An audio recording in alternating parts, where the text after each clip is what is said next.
આભાર. Decision news Gujarati પર આપની સાથે હું ડૉક્ટર અવિનાશ.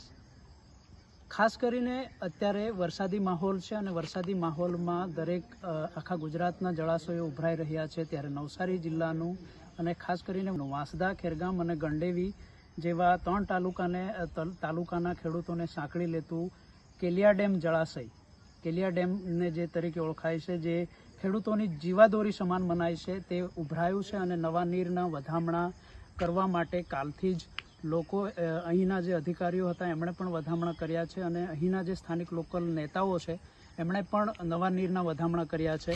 પણ આ નવા નીરના વધામણા તો ઠીક વાત છે, પણ આ ડેમનું મહત્ત્વ શું છે અને આ કેટલા વિસ્તારોમાં ફેલાયેલું છે, એનો ઇતિહાસ શું છે અને આના લીધે કેટલા ખેડૂતો પોતાનો પાક પકવે છે અને આ ડેમનો કેટલા લોકો લાભ લે છે, એના વિશે વગેરેની માહિતી આપણે આજે મેળવવાના છે. અને ડેમ વિશેની સંપૂર્ણ માહિતીને તો નહીં, પણ એક પ્રાથમિક માહિતી ધોરણે જે અત્યાર સુધી નથી કવર કરવામાં આવી એ માહિતી જાણવાનો પ્રયત્ન કરીશું. આપણી સાથે અહીંના જે કેલિયા ડેમના એન્જિનિયર છે વિમલભાઈ, એવું આપણી સાથે છે અને આપણે એમની સાથે ચાલતા વાત કરીશું અને જાણીશું કે આ કેલિયા ડેમની રચના કેમ કરવામાં આવી અને ક્યારે, એનો ઇતિહાસ થોડો ઘણો દર્શકોને જણાવશો તો સારું રહેશે. ક્યારે આની રચના થઈ હતી? ઈસવીસન 1981માં કેલિયા ડેમ જે ડેમ બંધ છે તેનું બાંધકામ શરૂ કરવામાં આવેલું હતું અને 1984માં બાંધકામ પૂર્ણ થઈ ગયું. હવે જે ડેમ જે છે ડેમ માટે જે પ્રાથમિક રીતના જે સર્વેક્ષણ કરી ડિપાર્ટમેન્ટ દ્વારા અને પછી ડિપાર્ટમેન્ટથી જ કામ કરવામાં આવેલું હતું અને આ જે ડેમ છે તો તેમાં કેચમેન્ટનો અભ્યાસ કર્યો, પછી એના જે ડાટા જે સર્વેક્ષણ કરીને પછી પાણી કેટલું ભરાતું હોય, પછી તેમાંથી એનું સ્ટોરેજ કેટલું થશે, એ બધા ડાટાનું સર્વે કરીને પછી ડેમનું બાંધકામ કરવામાં આવ્યું. બરાબર છે. આ ડેમથી કેટલો વિસ્તાર આ ડેમ આવરી લેશે અને આનાથી કેટલા ગામના ખેડૂતો એટલે કે કેટલા તાલુકાના ખેડૂતોને ફાયદો થાય છે? આ ડેમમાંથી કુલ છે ને 146.91 કિલોમીટરમાં કેનાલ નેટવર્ક આવેલું છે, જેમાં મુખ્ય નહેર, પછી 2 શાખા નહેર છે અને પછી તેમાંથી માઇનર સબમાઇનર નહેરોનું નેટવર્ક આવેલું છે. હવે એમાંથી કુલ 2210 હેક્ટર જેટલો વિસ્તારને આવરી લીધો છે, જેમાંથી ચીખલી, વાંસદા અને ખેરગામ તાલુકાના કુલ 19 ગામોનો સમાવેશ થતો છે. જેમાંથી વાંસદા તાલુકાના 6 ગામો, ચીખલી તાલુકાના 12 ગામો અને ખેરગામ તાલુકાના 1 ગામોનો સમાવેશ થતો. બરાબર છે. આપ કેટલા ક્યુસેક પાણી કેલિયા ડેમમાં આ વખતે પેલું સંગ્રહાયું છે? શું ક્યુસેકની એ છે ને તો કેલિયા ડેમની અંદર એની જે સપાટી છે 113.40 અને તેના ઉપરની સપાટીથી ઓવરફ્લો સપાટી થાય એટલે ત્યાં સુધી પાણીનો સંગ્રહ થતો હોય છે. એટલે ડેમની અંદર કુલ 19.98 મિલિયન લાખ ઘન મીટર પાણીનો સંગ્રહ થાય છે. બરાબર છે. પહેલાથી આટલા હતો કે પછી અત્યારે?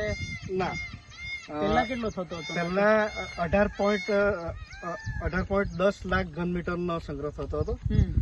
પછી 2007-8માં આ ડેમની હાઇટ વધારી, 80 સેન્ટીમીટર જેટલી હાઇટ વધારતા એના સંગ્રહ શક્તિમાં પણ વધારો થયો છે. આમાં કેટલા કામ કરે છે લોકો, કે કેટલા કર્મચારીઓ છે આમાં, કેટલા લોકોને રોજગારી મળી રહી છે આ ડેમના લીધે?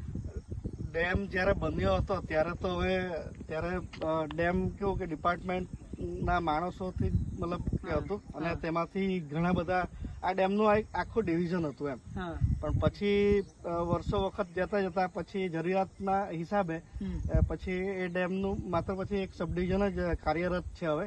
એટલે જે તે વખતે ડેમની અંદર ઘણા માણસો કામ કરતા હતા, જેવા કે સુપરવાઇઝરો, પછી દરેક સબ ડિવિઝનમાં નાયબ કાર્યપાલક ઇજનેરો, પછી એના સંલગ્ન મદદનીશ ઇજનેરો, અધિક મદદનીશ ઇજનેરો, પછી એમની નીચે આવતા જે બી ટેકનિકલ સ્ટાફો તથા લેબરો કામ કરતા હતા.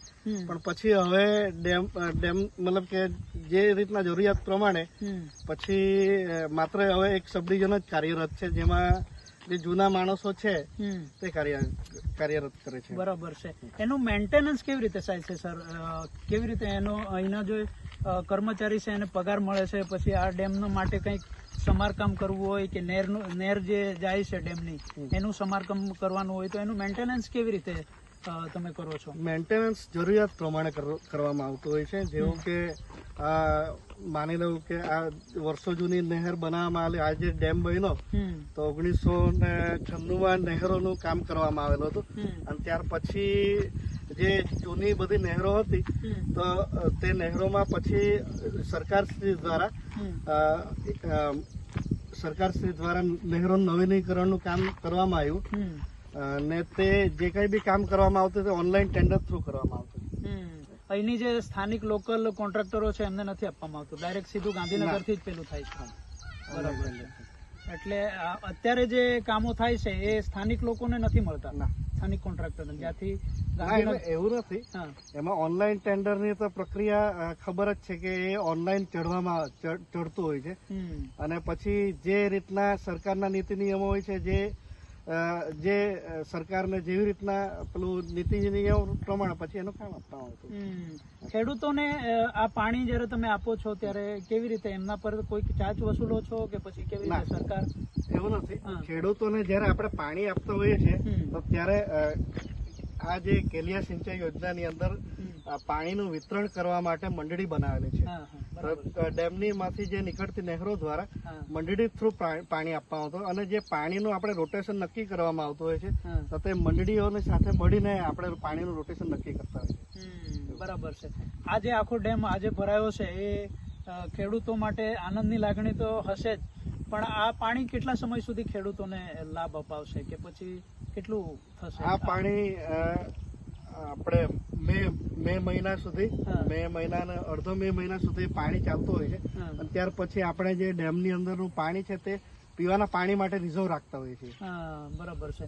ને આ ડેમના લીધે તમને લાગે છે કે આસપાસના જે બોર કુવાઓ છે એમાં જળસ્તર ઊંચું આવ્યું હોય, તમને લાગે છે ડેમના કારણે? ડેમના લીધે જે આજુબાજુના જે નજીકના વિસ્તારોમાં પાણીનું સ્તર ઊંચું આવવાથી એમના જે બોર છે પછી કુવાઓ છે એ મે જૂન સુધી રિચાર્જ થતા રહે છે.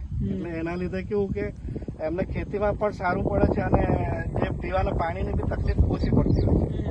બીજા વિસ્તારો જેવું નથી. બીજા વિસ્તારો જેવું નથી. આના કારણે ખેડૂતોને ફાયદો થાય છે. ખેડૂતોને ફાયદો. તમને શું લાગે આ કેલિયા ડેમ કેમ નામ પડ્યું હશે? તમે એમ અનુમાનિત પેલું વિચારો તો કેમ નામ આપવામાં આવ્યું છે? કદાચ તમને તો જણાવવામાં બી આવ્યું હશે કેમ કેલિયા ડેમ જ કીધું. કેલિયા ડેમનું મને ખ્યાલ નથી નામ કેમ એ આપવામાં આવ્યું, પણ જયારે 2016 ની અંદર આ જે કેલિયા જે ડેમ હતો તે જૂજ સિંચાઈ યોજનાના અંડરમાં આવતો હતો. પણ પછી જૂજ સિંચાઈ યોજનાનું પણ નેટવર્ક મોટું અને કેલિયા સિંચાઈ યોજનાનું પણ નેટવર્ક બંનેને પછી સંભાળવા માટેના વ્યવસ્થિત સંચાલન માટે પછી જૂજ સિંચાઈ યોજનામાંથી કેલિયા સિંચાઈ યોજના અલગ કરવામાં આવી. આજે આટલું મોટું કેલિયા ડેમ નેટવર્ક ધરાવે છે, તમને લાગે છે કે ભવિષ્યમાં આને પ્રવાસન સ્થળ તરીકે પણ વિકસાવી શકાય જેવી રીતે કેવડિયામાં સરદાર સરોવરને વિકસાવવામાં આવ્યું છે? એના માટે તો ઉપરથી નિર્ણય લેવામાં બરાબર છે. પણ તમને અનુમાનિક લાગે છે કે આના જો પ્રવાસન સ્થળ તરીકે વિકસે તો આસપાસના લોકોને રોજગારી મળી શકે? બરાબર છે. આ હતા વિમલભાઈ આપણી સાથે, જેમણે કેલિયા ડેમ વિશેની આપણને માહિતી આપી, કેટલું પાણી રહે છે અને કેટલા ખેડૂતોને આ ડેમના લીધે ફાયદો થાય છે વગેરેની માહિતી આપણી સાથે શેર કરી. આપણે જે નવા નીરના વધામણા છે એ કર્યા છે એ પણ આપણે જોઈશું.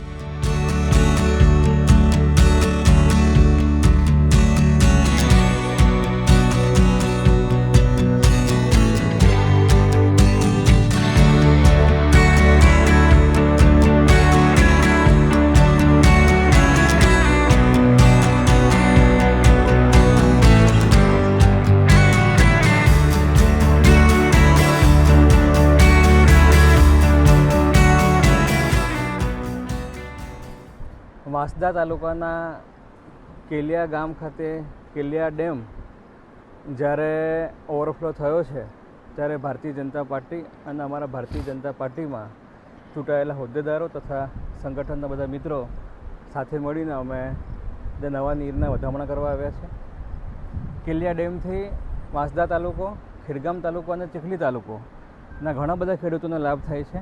લગભગ અંદાજિત 4,600 જેટલા આના લાભાર્થીઓ છે તથા 19 જેટલા ગામો આનાથી પ્રભાવિત થાય છે. આજે વાંસદા તાલુકામાં તથા આજુબાજુના ખેડૂતોમાં ખૂબ આનંદની લાગણી છે અને અમને પૂરો વિશ્વાસ છે કે આવનારા દિવસોમાં આ ડેમના લીધે લોકો સારી ખેતી કરી શકશે. આજ રોજ તારીખ 30 જુલાઈના રોજ કેલિયા ડેમ પાણીથી ભરાઈ ગયો છે અને ઓવરફ્લો થયો છે.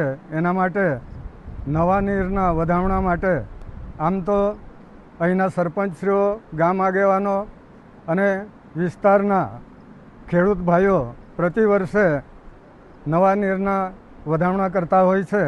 એના જ ભાગરૂપે આજે અહીં સૌ આગેવાનો ભેગા થઈને અમે નવા નીરના વધામણા કર્યા છે.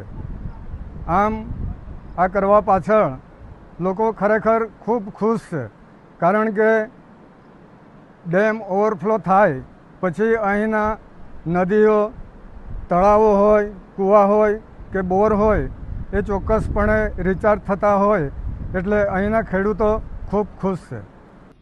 ડિસિઝન ન્યૂઝના બીજા વિડીયો જોવા માટે ચેનલ સબસ્ક્રાઇબ કરો અને બેલ આઇકન બટન પર જઈ ક્લિક કરો. સ્વતંત્ર અને આઝાદ પત્રકારત્વની મદદ કરવા નીચે આપેલા થેન્ક્સ બટન પર જઈ ક્લિક કરો. મદદની કિંમત નિશ્ચિત કરો અને ડિસિઝન ન્યૂઝની આ સફરમાં અમારા સાથી બનો.